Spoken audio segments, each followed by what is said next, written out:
husband and I have been together for the past 6 years, and we have been married for 4 years. And lately, he's been acting like a total jerk. His company has taken off a bit, so he's become very cocky and arrogant. But he has no idea that it's actually all thanks to me. In fact, I have actually been the one supporting his business and everything about him right from the beginning because I really wanted him to be able to marry me. I work in marketing in my dad's company, and he's a pretty big guy in his field. I've grown up comfortably, and my dad was not happy about the fact that I was dating my husband because back then he was not really serious about his career. He just wanted to build something of his own from scratch. But he barely had any ideas. So my dad did not think that he was a good fit for me, and he was very skeptical about us. I really did not want that because I love and value my dad and his opinion. So I wanted him to be approving of my choice. So I was the one who asked my husband to take his job seriously. And then when he quit, I was the one who motivated him to start something. In the beginning, it was pretty slow, and my dad was not very accepting of him, and I could see that. But by then, we were already engaged, so I pulled all the strings that I possibly could. And I got my friends and their fathers to invest in his business, to become his business associates, and to give him a significant boost in his career. And since I work in marketing for the past couple of years, I've been spending money from my own pockets to make sure that his company is being marketed properly. Obviously, he does not know anything about any of this because I don't want him to think that I'm undermining him. But I also do believe that without me, he couldn't have brought his company to where it is today. And that's just a fact. I just never wanted him to know about it because I love him and I don't want to ruin his self-esteem. However, after what happened recently, I think I just have to. Because for the past couple of months, he's been acting extremely arrogant. He's been acting like he doesn't need me. And we've been fighting about it as well because he seems to care more about showing off in front of people rather than saving money for our retirement. He cares more about buying expensive luxury stuff just to impress people. And he hardly even spends time with me anymore. It's like he has forgotten about me, just as he's moved a little ahead in his career. And I can't bear that. It's just really insulting. We had been fighting, but I had still been putting up with his behavior, hoping that it would change soon. But then, after what happened at our anniversary dinner, I don't think that's going to happen. Basically, because things have been so bad in the past 3 months, I decided to book one of the most lavish and expensive restaurants for our anniversary dinner. And I had to do it 3 months in advance because they're always busy. When I did this, I had been hoping that this would make him happy and that we would be able to sort out our differences over dinner. Then obviously after that we continued to fight and bicker. But even until recently I was hoping that this would help. However, on the day of our anniversary, he was not only late, but he was disgustingly rude as well. I ended up waiting for him for almost 3 hours at the restaurant. And I kept trying to call him and text him, but he didn't even answer. By the time he came back, I had already cried 3 to 4 times, and then he walked in with a bunch of his friends, and they were all laughing and acting as if everything was normal. He came up to me with his friends and started joking about how he knew for a fact that I would be waiting for him like some sort of lost puppy, and his friends were laughing at it as if it were the funniest thing to have said in the world. I couldn't believe that he could be so heartless. And then he actually went on to tell me that he was late because he had run into his friends from high school after he got out of work and he decided to go drinking with them. He didn't even bother to apologize for being late. He just reminded me of the times when we were dating and I would be late. And he said that he was just taking revenge for that, as if that was supposed to be funny. I didn't say anything. I smiled and I laughed until his friends left, but inside I was fuming. However, I was not going to allow him to get the satisfaction of seeing me like that and then call me hysterical or whatever for a normal reaction. Anyway, I tried to keep my cool for the rest of the dinner, and he was so oblivious he didn't even notice I was being kind of cold.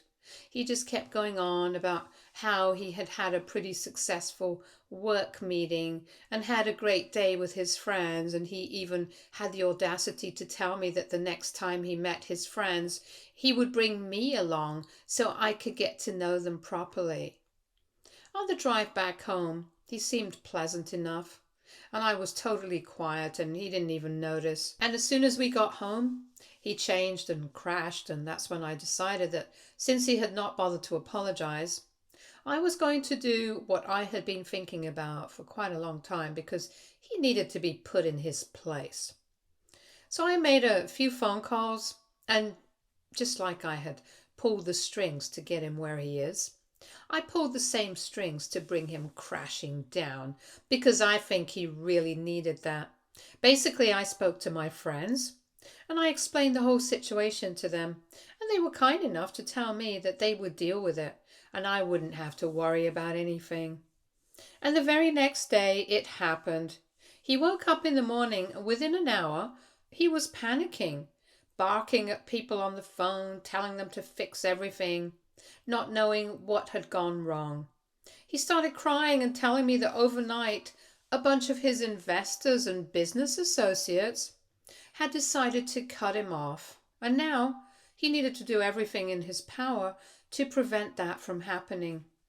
Obviously, it would take some time for them to exit the business and quit supporting him, but they had already communicated their decision of wanting to do so, and he couldn't understand why. And then I finally told him the truth about what had happened. I told him everything. And I also told him that I would be leaving him now because I had had enough, and the past couple of months had been nothing short of a nightmare. Because if this is the kind of person that he turns into after being a little successful, I don't want to find out what would have happened if he had been even more successful, which I really wanted for him. Obviously, he started yelling at me immediately, telling me that I had no right to play with his life, asking me to fix everything, and he was fuming, but I didn't care. I just packed my stuff and I left, while he kept yelling at me, and right now I'm with my parents in their house. He's obviously still trying to reach out to me, but I've already spoken to a lawyer and I'll be filing for a divorce soon. He can't even ask for alimony because we had a prenup and there was a no alimony clause in it, so I'm safe on that front as well. I don't feel particularly sorry for what happened. I think it was totally well deserved, but I have spoken to a couple of friends about it and they think that I went too far. They also had no idea that I had been helping him behind the scenes all along. And they think that even that was quite unethical, and what I did recently even more so. But I don't see anything wrong with what I did. AITA for helping my husband become successful in his career and then bringing him crashing down. Update 1. Hi, so I've gone through the comments and clearly there are mixed opinions, but to be honest, there's nothing to be done now. I already did what I had to do, and now if I don't regret it, I just don't regret it.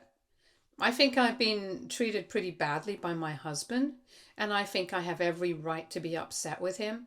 And if that means he has to face the consequences in his work, then so be it. It's not like we have never had fights in the past.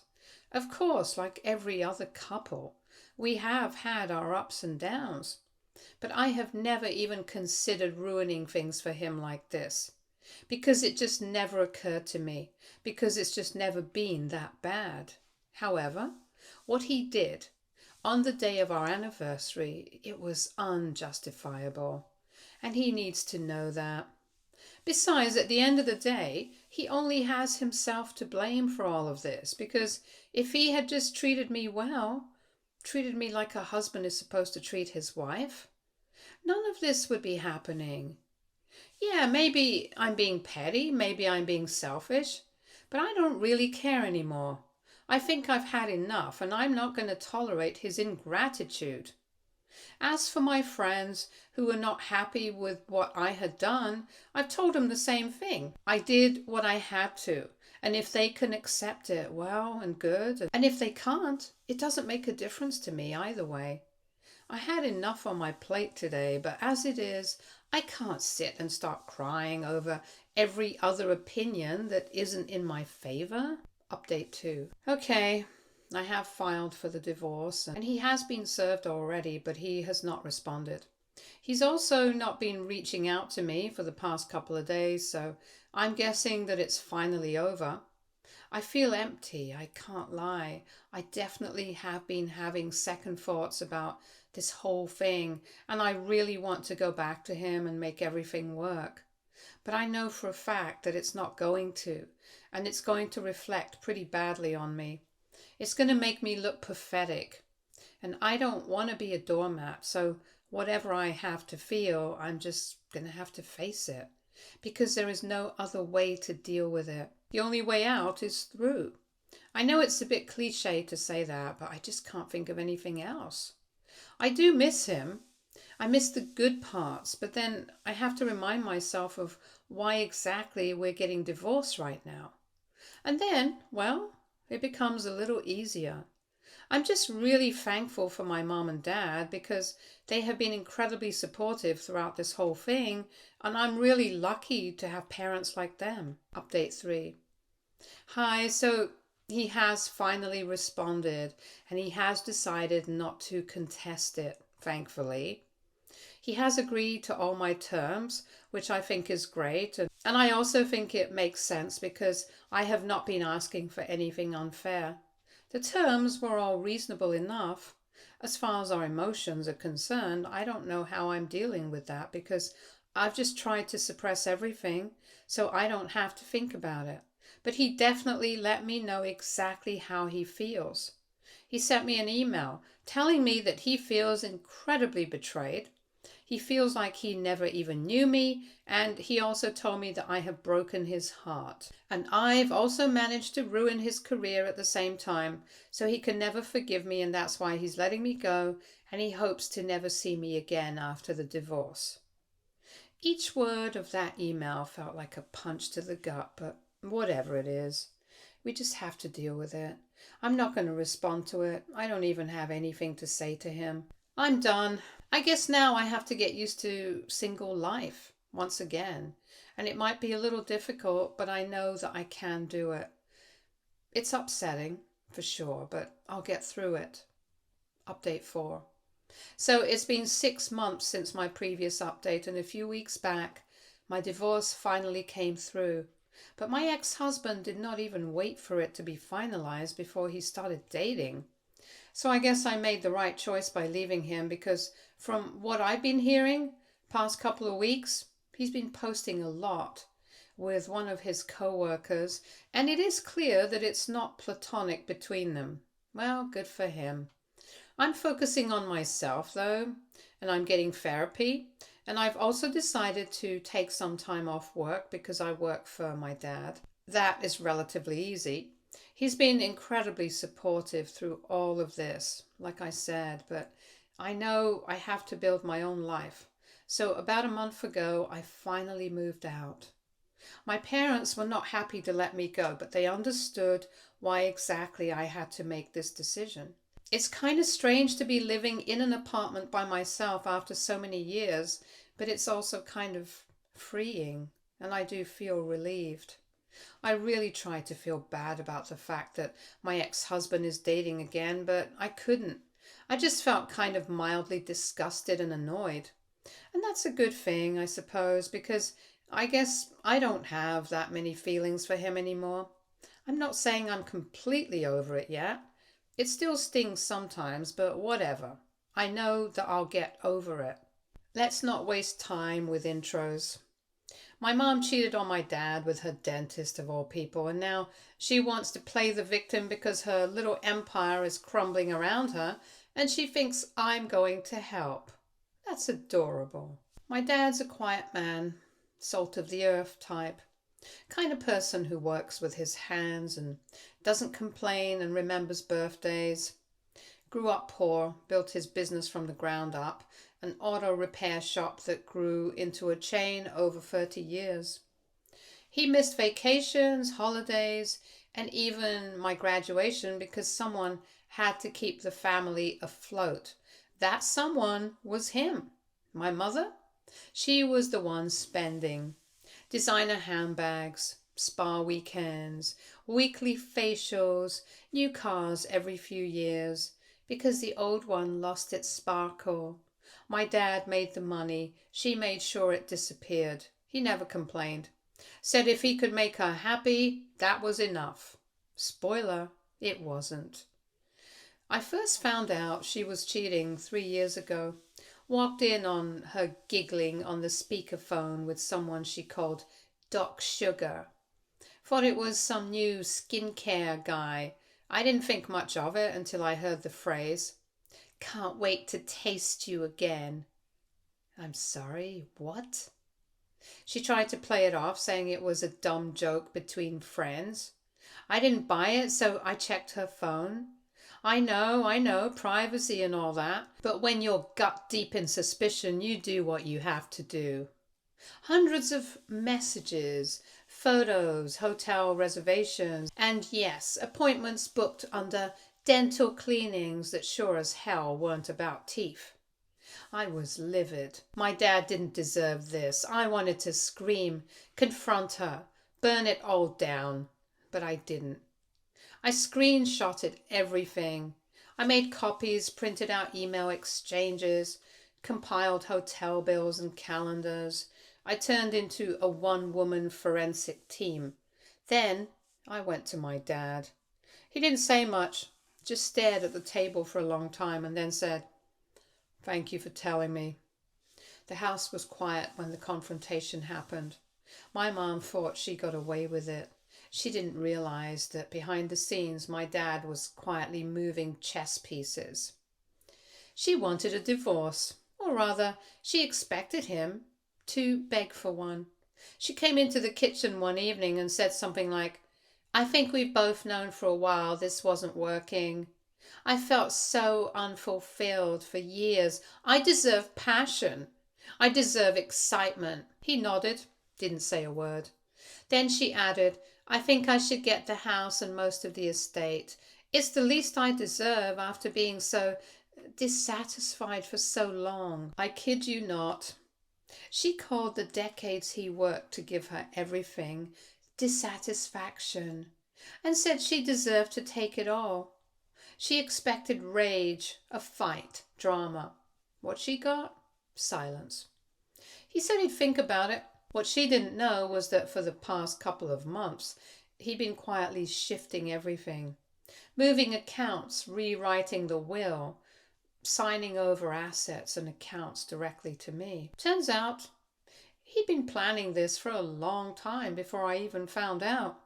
He put the business, savings, retirement fund, secondary property, everything under my name, set up airtight protections, consulted multiple lawyers.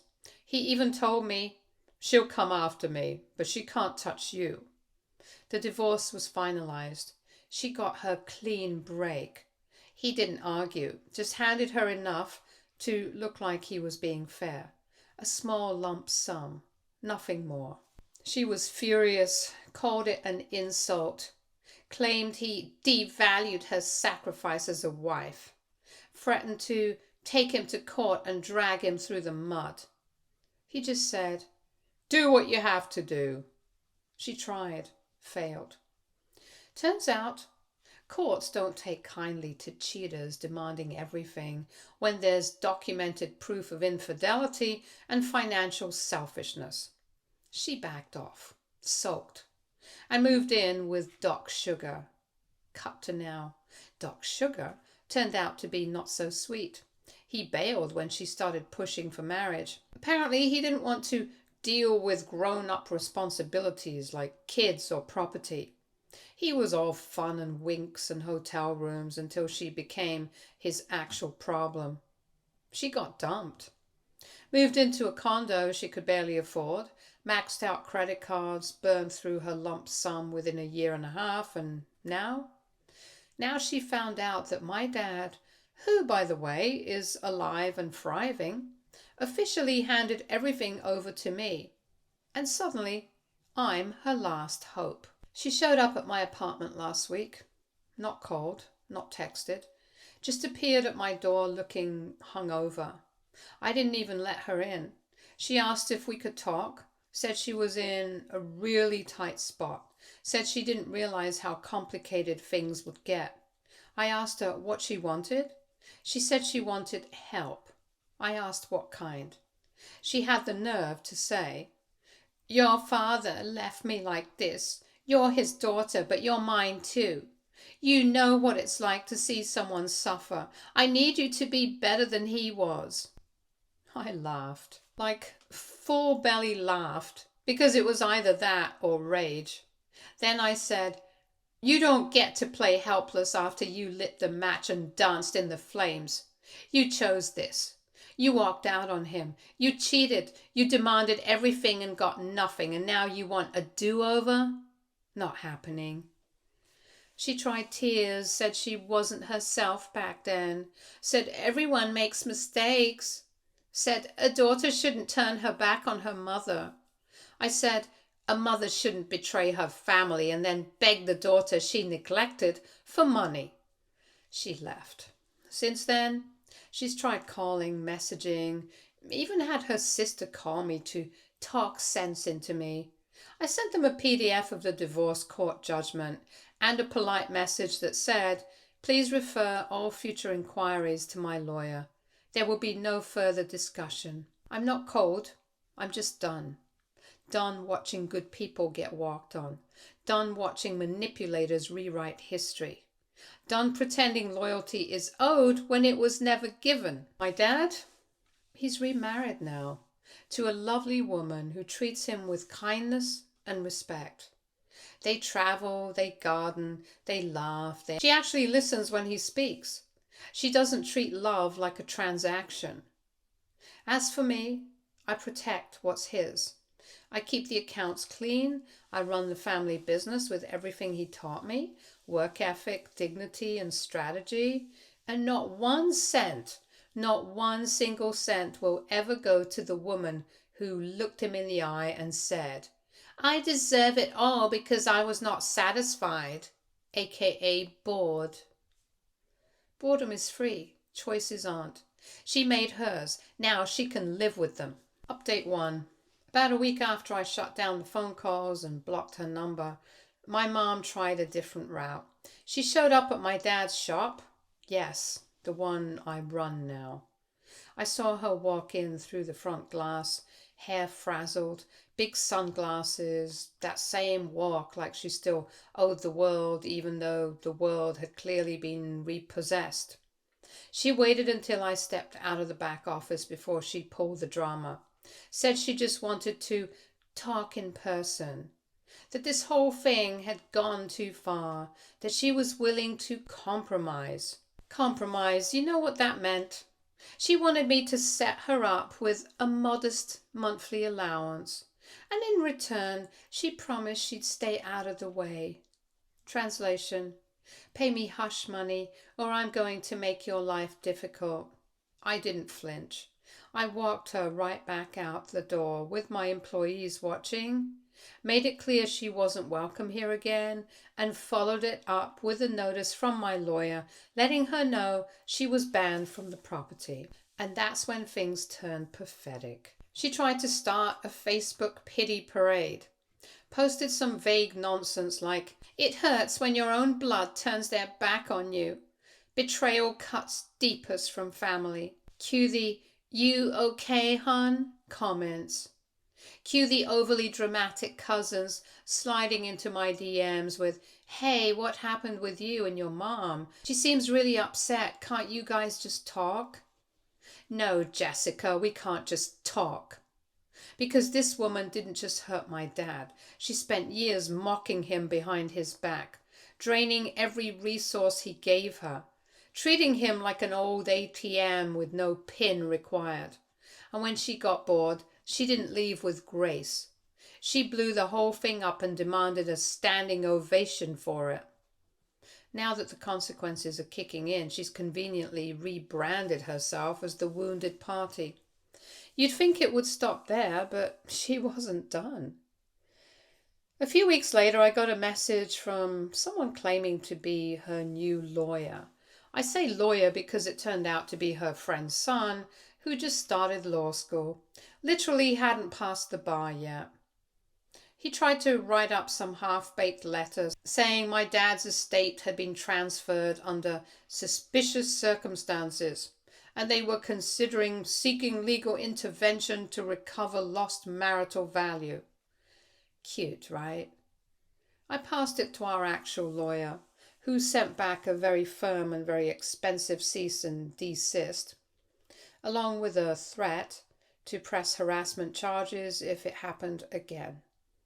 Haven't heard from that guy since, but wait, it gets better. One last attempt, a real Oscar bait level move. She showed up at the hospital, not as a patient just conveniently visiting after she heard my dad had been there for a routine procedure. Minor thing, he's fine.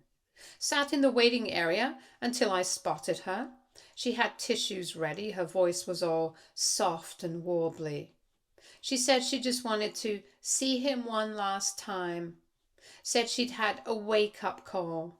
Said she never meant for things to go this far. I asked her, "What changed your mind?" She blinked, didn't answer. So I told her, grief for money isn't real grief, and regret for being cut off isn't the same as being sorry. She left again. I haven't seen her since. My dad and I laughed about it later. He's always amazed by how bold she can be, but I think deep down it hurts him. Not because he still loves her, he doesn't, but because he gave her the best years of his life, because he thought they were building something and she was just biding her time.